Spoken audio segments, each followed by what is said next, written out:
In the last 24 hours, we've seen another Israeli strike on one of our most dangerous enemies that even Hollywood couldn't have imagined.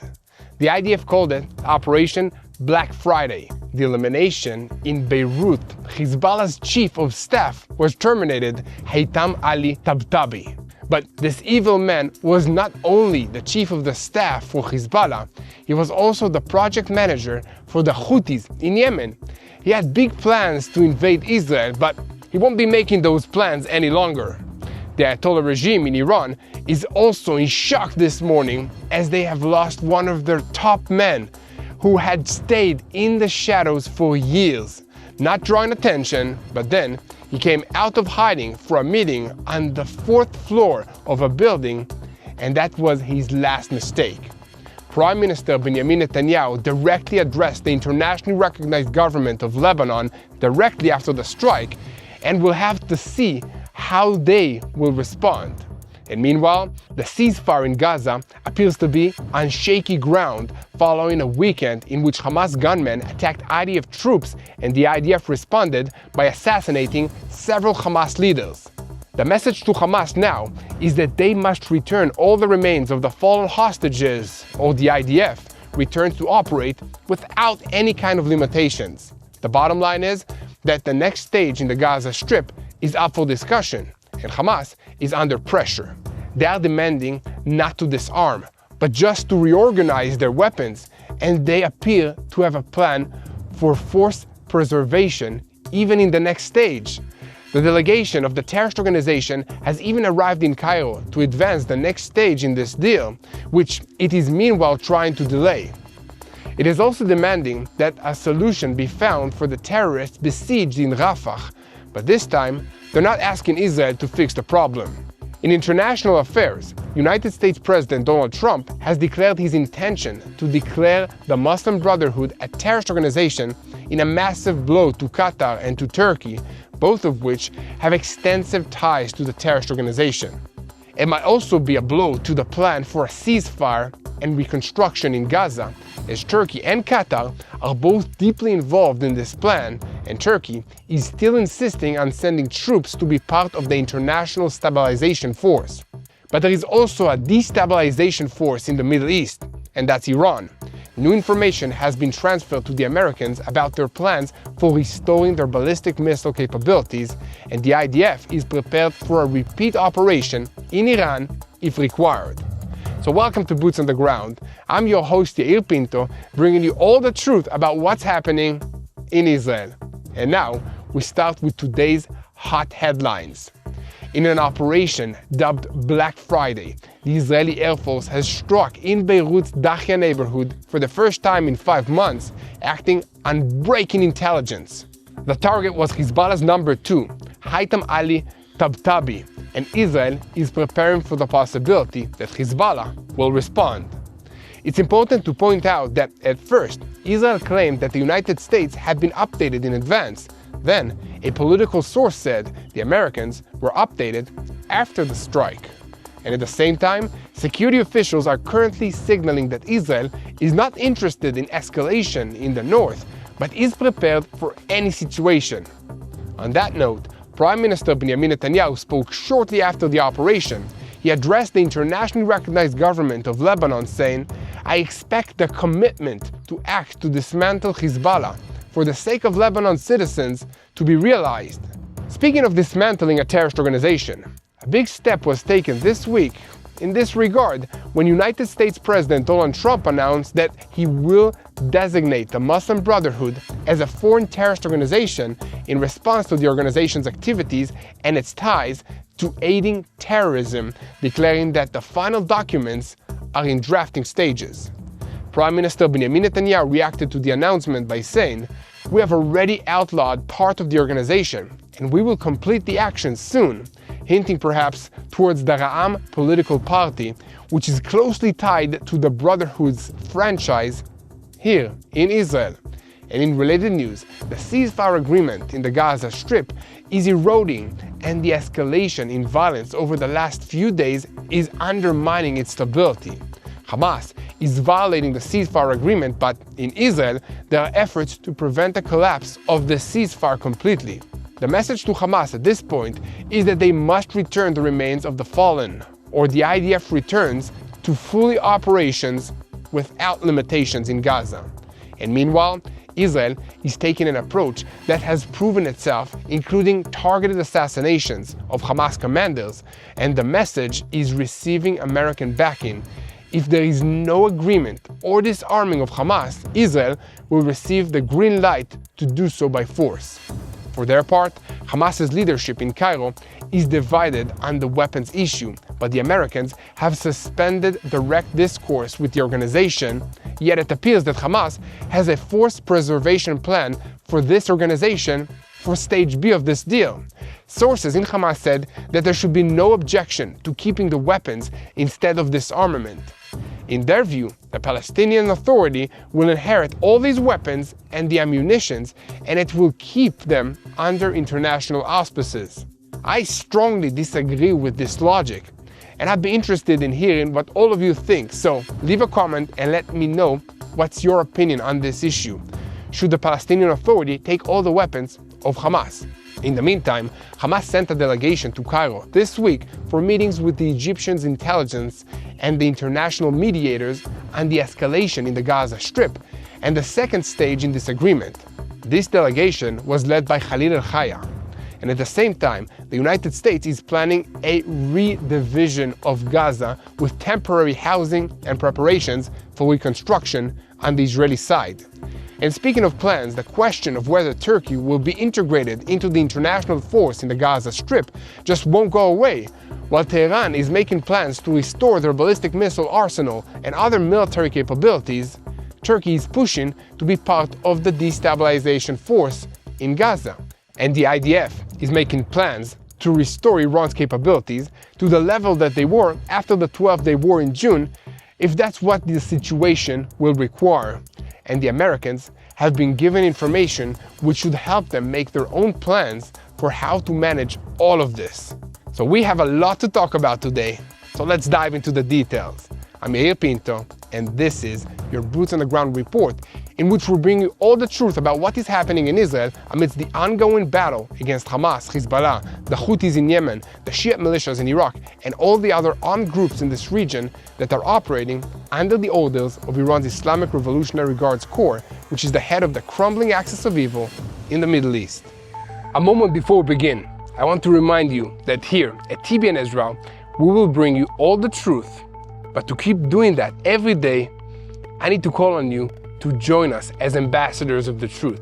Share our videos on YouTube, follow us on social media, make sure to follow official accounts of Yair Pinto and Mati Shoshani, leave a comment on all of these videos, send information about what you like about Israel, and make sure to subscribe to TBN Israel YouTube channel so that you never miss another episode of Boots on the Ground. And now, we're starting today's report with a look at recent events in the northern arena. On Sunday afternoon, the Air Force eliminated Hezbollah's number 2 and the de facto chief of staff of the terrorist organization, Haytham Ali Tabtabi, in his safe house in the Dahya neighborhood of Beirut. This was the first Israeli strike in the Dahya neighborhood in Beirut since June, and the operation was dubbed Black Friday. About 4 hours after the strike, the IDF confirmed that Tabtabi had been eliminated and published footage of the strike. The Hezbollah terrorist organization helpfully announced that 4 additional operatives who took part in the organization were also eliminated. It is also important to point out that this is the 3rd Hezbollah chief of staff to be eliminated by the IDF since this war began, and we have some more details about the operation for you. To start off with, this evil man and his henchmen arrived at the apartment in the Dahya neighborhood of Beirut early on Sunday afternoon, and they were spotted by the Israeli intelligence, which had been watching this location for several weeks now. As soon as it has been confirmed that Tabtabi was in the apartment, the representative of the Air Force commander, Major General Tomer Bar, gave the green light to the operation and carried out this termination. After Prime Minister Benjamin Netanyahu approved the strike, the Americans were also brought into the picture. Hezbollah has not only lost its chief of staff and some senior operatives in this strike, they have also lost their illusions that they had about their own security and their counterintelligence efforts. The IDF managed to penetrate intelligence-wise into the depth of Hezbollah's upper echelon, and the hit on a senior figure is not only an operational success, but a message to Iran and also to the Lebanese government that Israel is determined to prevent Hezbollah's rehabilitation. That is why the IDF has been striking Hezbollah on an almost daily basis for the last several months, and on Sunday, this strike was carried out by a fighter jet using precision munitions which penetrated a very specific room in a residential building of more than 10 floors. The Lebanese army imposed a cordon around the structure, and the residents described intensive UAV, drones, and sorties even after the strike. For their part, media portals in Lebanon reported that the strike targeted the 4th and 5th floors of a residential building in El Adir Street on the Harat Herik area of Dakhya. The El Mayadin network, which is affiliated with Hezbollah, added that intensive flights of Israeli aircraft preceded the airstrike. And once again, this event greatly troubles the leadership in Iran, and in fact, the elimination of Hezbollah's chief of staff inside Dakhya is a very complex message for the Iranians, who are building a concept of tightening the noose around Israel as an insurance policy for continuing to build their missile array, which was badly damaged during Operation Rising Lions in June between Israel, the United States, and Iran. The IDF stated that the chief of the general staff, Eyal Zamir, commanded this operation from the Supreme Command Post in the Kiryat in Israel, alongside the head of the Operations Directorate, Major General Itzi Cohen, and other senior officers. Zamir added a comment that we struck the most senior commander in Hezbollah terrorist organization, and we will not allow the organization to rebuild its strength. Now, let me tell you a few things about Tabtabi himself, since his name has rarely been heard before now outside senior military and intelligence circles. He was a mysterious and senior figure in Hezbollah, but already on October 26, 2016, he was designated by the United States as an international terrorist with a special clarification under a presidential executive order, and the State Department even offered a $5 million reward for information about him. As a result, amongst other consequences, all his assets and property within United States jurisdictions were blocked, and there was a general prohibition on United States persons engaging in any transactions with this guy. According to the United States administration, he was a central military leader in Hezbollah who commanded the terrorist organization's special forces in Syria and in Yemen as part of a major Hezbollah effort to provide training, materials, and manpower to support its activities to destabilize the entire region, not just Israel. El Hada channel reported, citing sources, that Tabtabi returned to Lebanon from Yemen after the death of Hassan Nasrallah around a year ago and was given military command of the organization. Israeli officials have been warning for several weeks now that Hezbollah, under Tabtabi, was acting to violate the agreement with Lebanon and to rebuild Hezbollah's capabilities. The IDF was determined to reduce the capabilities of the terrorist organization, which is trying to rehabilitate in a range of fields, both in terms of military power and in terms of operatives near the border. The army clarified that it will continue enforcing the agreement, which includes reducing Hezbollah's capabilities and striking anyone who seeks to harm Israel. TBN Israel's senior Middle East analyst Mati Shoshani mentioned in his report yesterday that against the backdrop of the expiration of the ceasefire agreement between Israel and Lebanon in December, Lebanon's internationally recognized government has tried to reassure Israel that by the end of this year, they will act in an effort to cleanse southern Lebanon of weapons belonging to the Hezbollah terrorist organization. Israel's reported response was to say that if Lebanon does not act in this regard, Israel will do it for them. Last week, we reported that already now Israel is preparing for the expiration of the agreement with Lebanon and is moving from relatively pinpoint strikes to waves of strikes against terror infrastructure and terrorists in the defense establishment, they know that it is not out of the question that the strikes will intensify up to a full escalation or Hezbollah's disarmament. And here at TBN Israel, we will continue to report on every development on Israel's northern border with Lebanon and bring you all the truth from the field. So stay tuned to what's happening here in the Middle East, in Israel, on Boots on the Ground. And speaking of boots on the ground, I want to tell you about one of our partners who are working to ensure that soldiers and police officers have boots and all the other equipment that they need to do the job of protecting this country against all the enemies around us. Although there are shaky ceasefires in the north and in the Gaza Strip, right now in Israel, thousands of soldiers remain deployed on the front lines, standing in harm's way to protect their communities and their homeland. They're strong, they're committed, and they're prepared. But there is still more that we can do to help them out by helping provide the extra equipment that keeps them safer, more protected, and better equipped to face what lies ahead. The Israel Magen Fund is working to empower these soldiers with critical tactical gear, including boots, but also including ceramic bulletproof vests, tactical helmets, protective eyewear, advanced backpacks, and other essentials that help meet the real field needs, whatever they need when they're out there.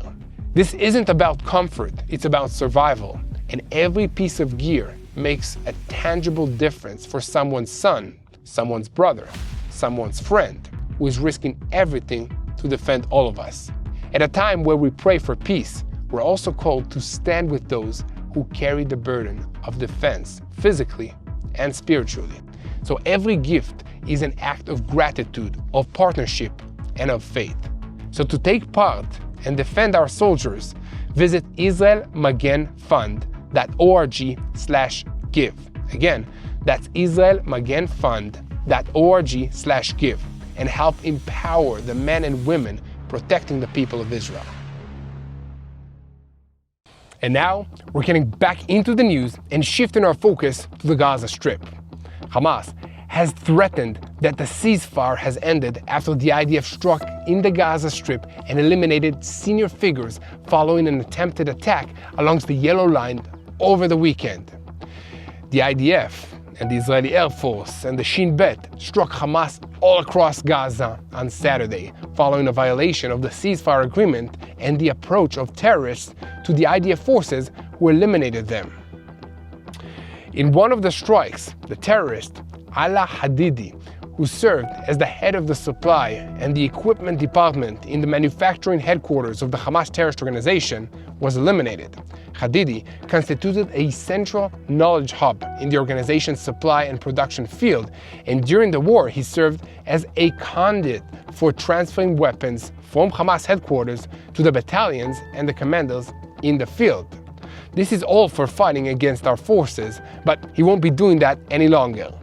4 other senior Hamas figures were also eliminated in the strikes in response to the violation of this agreement.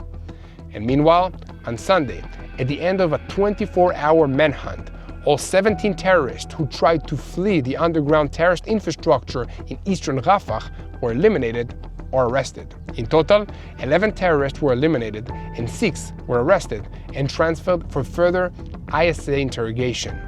In addition to all of this, 3 terrorists from the Rafah tunnels were terminated.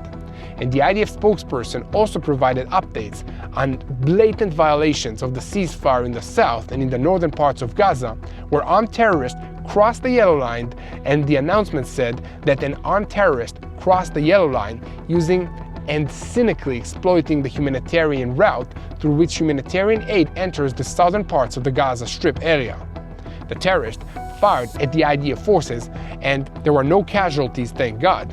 But immediately after identification, the Southern Brigade forces fired in return and eliminated the terrorist. A short time later, the IDF updated that 4 more terrorists crossed the Yellow Line, and this time in the northern part of the Gaza Strip. 2 of them were terminated with no casualties to our troops. And in response to the violations, the IDF updated that the forces led by the Southern Command, guided by the military intelligence and the Israeli security authorities, and via the Air Force began striking Hamas targets all across the Gaza Strip. So to recall, the ceasefire in Gaza came into effect about a month and a half ago. Since then, Hamas has been reestablishing its role, and in Israel, it is assessed, among other things, that this is also the reason that caused it to delay the return of the fallen hostages, with the primary goal of postponing the settlement for the next stage of this deal, which is disarmament of the terrorist organization.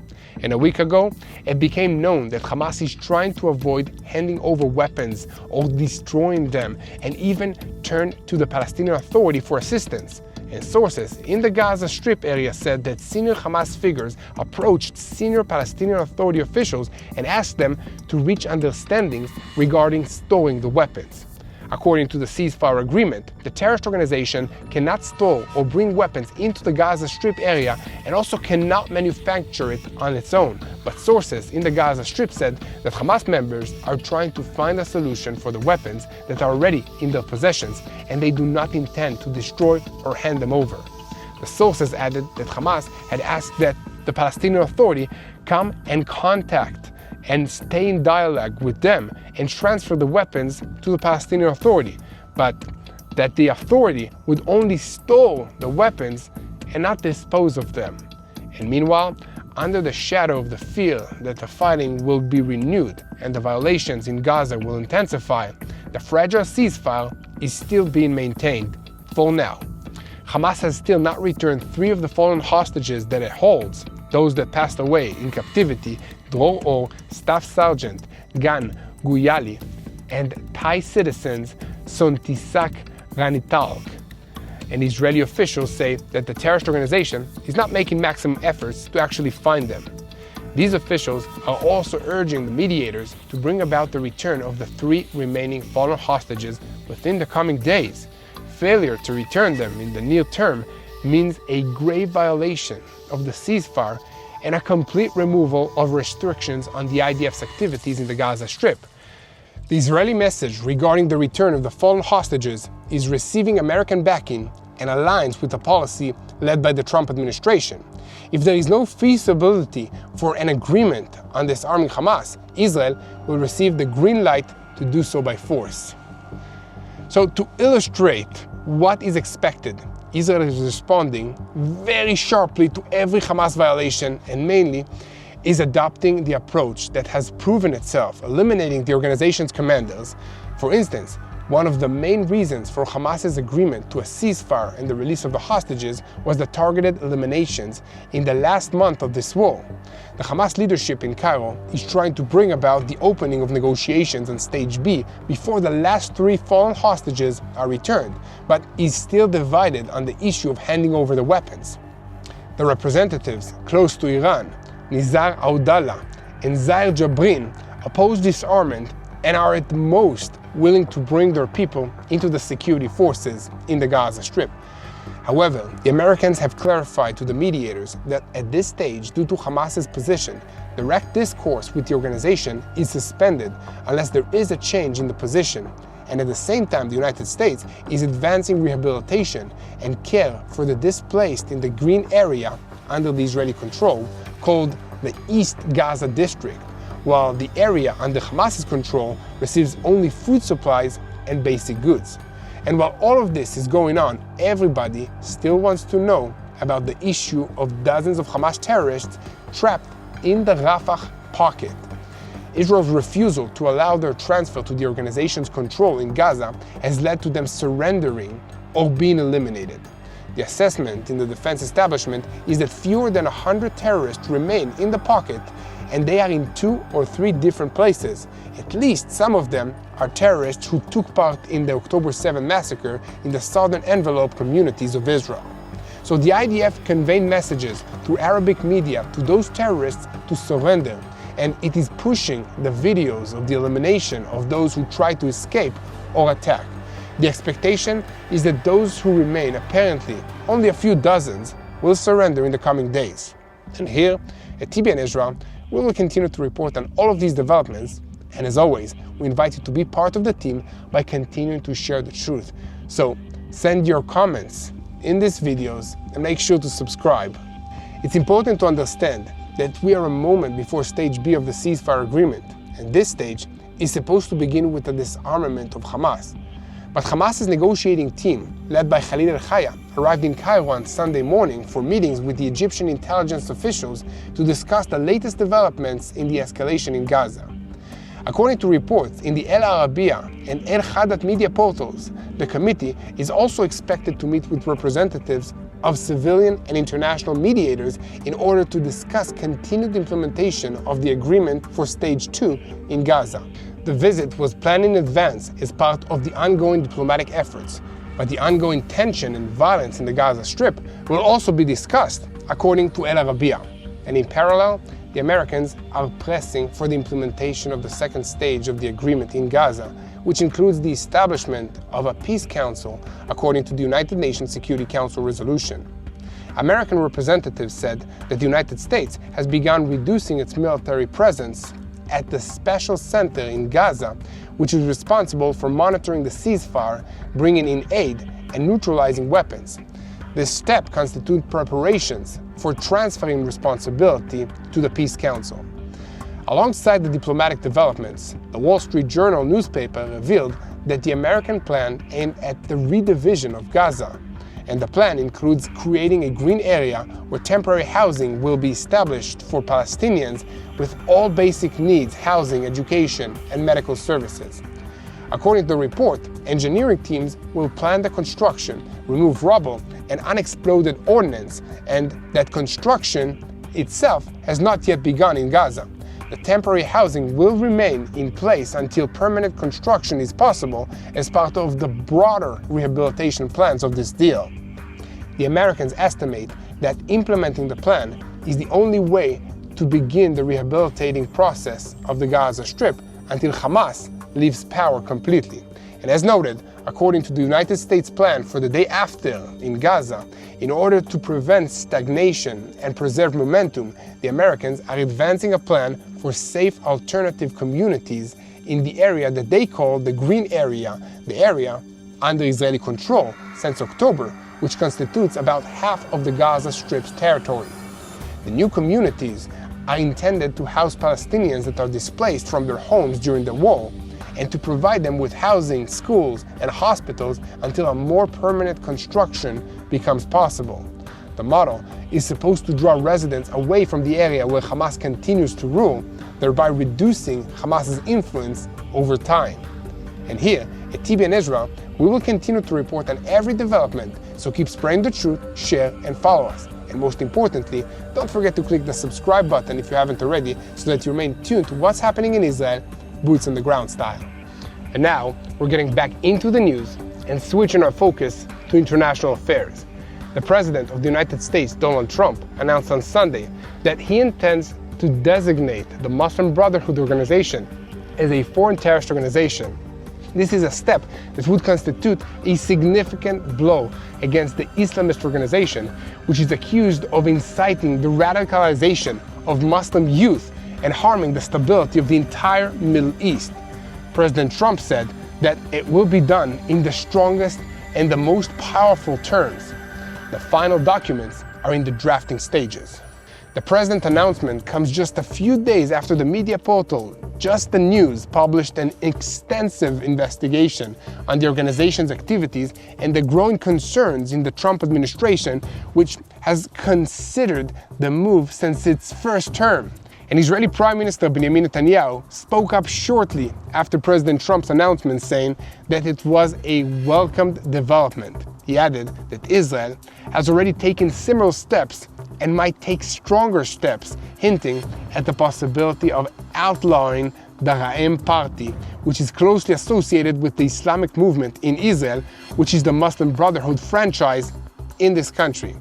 It is also important to point out that Greg Abbott, the Republican governor of Texas, where Mati Shoshani and myself recently visited, declared last week the Muslim Brotherhood and the Council on American Islamic Relations to be foreign terrorist organizations and transnational criminal organizations. And this is according to Abbott. They stated that the Muslim Brotherhood and CAIR have long made their aims very clear to forcefully impose Sharia law and establish the rule of Islam over the entire world. On Thursday, Abbott's office announced that the governor had instructed Texas Department of Public Safety to open criminal investigations against the two organizations with the goal of identifying, disrupting, and eradicating terrorist organizations that are engaged in criminal activities in Texas. Abbott's declaration also prohibits members of the organization from purchasing real estate in Texas. In response, Yair sued the government of Texas, claiming that the declaration violates its members' property rights and freedom of expression. The organization claimed that Abbott is an Israel-first politician who, for months, had been stoking anti-Muslim hysteria in order to defame American Muslims. However, pressure to designate the organization as a terrorist organization is also coming from the Congress. Republican senators and members of the House, alongside some Democrats, are pushing the State Department to act on this issue. And Secretary of State Marco Rubio noted in August that the designation is in the works, but emphasized that it is a long and careful process due to the organization's many branches and affiliates that must be examined separately. So to give some context of my own, the Muslim Brotherhood, established nearly a century ago in Egypt, currently operates through franchises and branches, parties, and affiliated movements around the world. Hamas is one of their franchises. Just for your information, Hamas, the terrorist organization. So the declared goal of the Muslim Brotherhood is to establish an Islamic state, a caliphate that will be run according to Islamic Sharia law. Terrorism researchers attribute the organization an influence on modern jihadists such as Osama bin Laden and Ayman al-Zawahiri, and link it to terrorist organizations such as Hamas, Palestinian Islamic Jihad, and Al-Qaeda. I have a brief comment to make because for many years I've watched as any statement against the Muslim Brotherhood organization in the United States or other Western countries has immediately been denounced as Islamophobic. However, the Muslim Brotherhood is already outlawed in Egypt, in Saudi Arabia, in the United Arab Emirates, in Jordan, and in Bahrain. No one would accuse these countries of being Islamophobic or having anti-Arab bias or anything else like that. So why do Western countries get accused of this whenever they try to move against the Muslim Brotherhood, which is supporting terrorism? Let me know what you think in the comment section. So the Institute for the Study of Global Anti-Semitism and Policy think tank has already let us know what they think. A statement from the organization welcomed President Trump's declaration following their publication last week of a comprehensive report of more than 200 pages titled "The Strategic Penetration of the Muslim Brotherhood Movement into the United States of America, a Systematic Analysis." This report, which is available online, documents the movement's long-term ideological campaign to exploit the freedoms of the United States and other Western countries and to undermine democratic culture and institutions from within. So I recommend everyone watching this report to download this and share it with everybody that you can, especially your elected officials at all levels of government. You should share these boots on the ground videos also so that they'll know what's happening in Israel, boots on the ground style. In any case, here at TBN Israel, we will continue to update you on this issue, and I call on all of you to unite in, first of all, sharing the truth, then praying for the situation. This is a spiritual war. We need your help in prayer. Let's pray for God to give wisdom to our leaders. Let's pray for Him to defend us, my children, our family in Israel, the IDF soldiers. Let's pray for Him to give hope to all the people of Iran, of Lebanon, the Gaza Strip, to have a better future, something different, other than terrorism and radicalism. Let's pray for the peace of Jerusalem. Hello, this is Mati here in Jerusalem with TBN Israel. This is Yair Pinto from TBN Israel here in Jerusalem. TBN Israel is keeping viewers informed with Israel-focused news, culture, and what God is doing in this land. Support TBN Israel today online at tbn.org/Israel. Thank you.